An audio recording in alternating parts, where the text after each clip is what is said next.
इलाज ऑनलाइन के YouTube channel को सब्सक्राइब करें और बेल आइकन को दबाना ना भूलें। Assalamualaikum, this is me Dr. Abira Ali and welcome to इलाज ऑनलाइन प्राइवेट लिमिटेड। सूरज ग्रहण यानी कि सोलर एक्लिप्स हम तब कहते हैं जब चांद मूव करता हुआ सूरज और ज़मीन के दरमियान में आ जाता है और ये सूरज को पार्शली या टोटली कवर कर लेता है, तो इसको हम सूरज ग्रहण कहते हैं।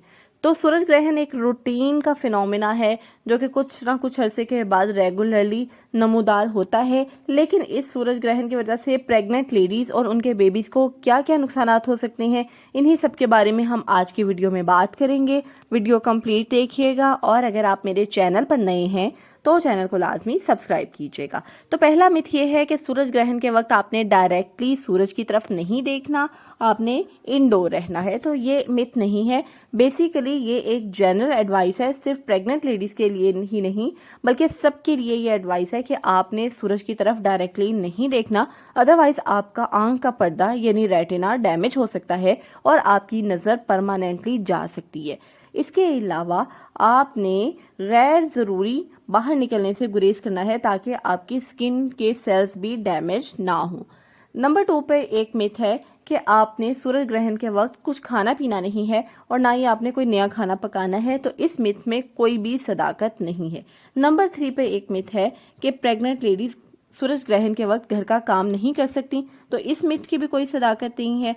नंबर 4 पे एक मिथ आपने ज़रूर सुना होगा कि प्रेग्नेंट लेडीज अगर बाहर जाती हैं सूरज ग्रहण के वक्त तो इससे उनके बेबी के फेस की कोई डिफॉर्मिटी हो जाती है या उसका कोई पैदाइशी निशान बन जाता है, जैसे कि सूरज ग्रहण कहा जाता है उसको, या फेशियल डिफॉर्मिटीज में क्लेफ्ट लिप या क्लेफ्ट पैलेट आ जाता है, यानी कटा हुआ होंठ या कटा हुआ तालू, इसको सूरज ग्रहण के साथ एसोसिएट किया जाता है। लेकिन ऐसा कुछ भी नहीं है, इनकी वजूहात जेनेटिक होती हैं।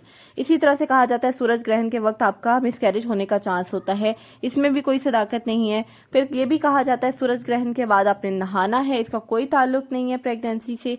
और कहा जाता है कि सूरज ग्रहण के वक्त आपने कोई शार्प नाइफ या कोई शार्प वेपन नहीं यूज़ करना, कोई फल फ्रूट आपने नहीं काटना। तो ये सारे मिथ्स हैं, इनमें कोई भी सदाकत नहीं है। आप क्या प्रिकॉशंस कर सकती हैं सूरज ग्रहण के वक्त खुद को और अपने बेबी को महफूज रखने के लिए?